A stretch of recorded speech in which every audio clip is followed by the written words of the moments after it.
En Belgique, près de 120 communes ont été touchées par ces inondations. Le nouveau bilan est de 27 morts. L'eau se retire maintenant et laisse place à des scènes de désolation. La population constate les dégâts. C'est votre cas, Thierry Michel. Bonsoir. Merci d'être avec nous depuis Liège. Vous Bonsoir. êtes réalisateur. Dans votre filmographie, il y a notamment L'homme qui répare les femmes, consacré au prix Nobel de la paix, le docteur Denis Mukwege. Les bureaux des films de la Passerelle, votre société de production, ont été inondés. Est-ce que vous avez pu sauver vos archives ? Alors, je veux commencer par dire qu'évidemment, comparé à la mort d'autant de personnes en Belgique, il y a encore plus d'une centaine de disparus.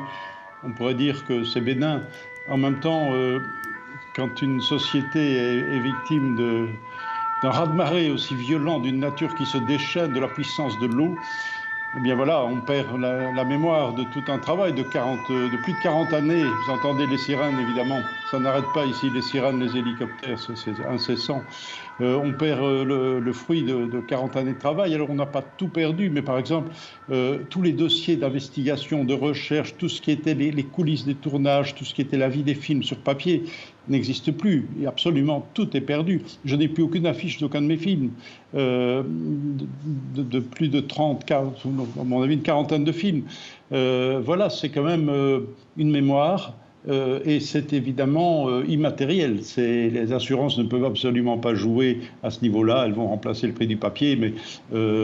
Et alors les cassettes, c'est quand même des cassettes, on en a liquidé 300, dont là-dedans des masters.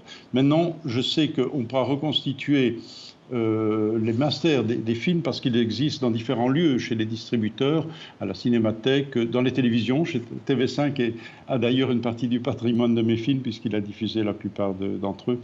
Donc voilà, là on pourra sauver les choses, mais on a quand même perdu énormément, c'est très désespérant. Thierry Michel, vous avez consacré de nombreux films à la République démocratique du Congo. Est-ce que vous diriez même qu'aujourd'hui c'est un pan de la mémoire du Congo qui a disparu dans ces inondations ? En tout cas, du matériel qui aurait pu, je vais prendre l'affaire Chebeya, je vais prendre bien d'autres choses. Mobutu, roi du Zaïre, j'avais fait un travail énorme pendant des années de documentation, de recherche, d'archives. Tout ça est disparu, évidemment. Je n'en ai plus aucune trace. Donc oui, ça aurait pu demain intéresser beaucoup de gens et on devra faire sans. Voilà. Une partie de votre travail, comme vous le disiez, est ici à TV5 Monde. Vous pouvez compter sur nous. Merci beaucoup Thierry Michel d'avoir été avec nous en direct depuis Liège.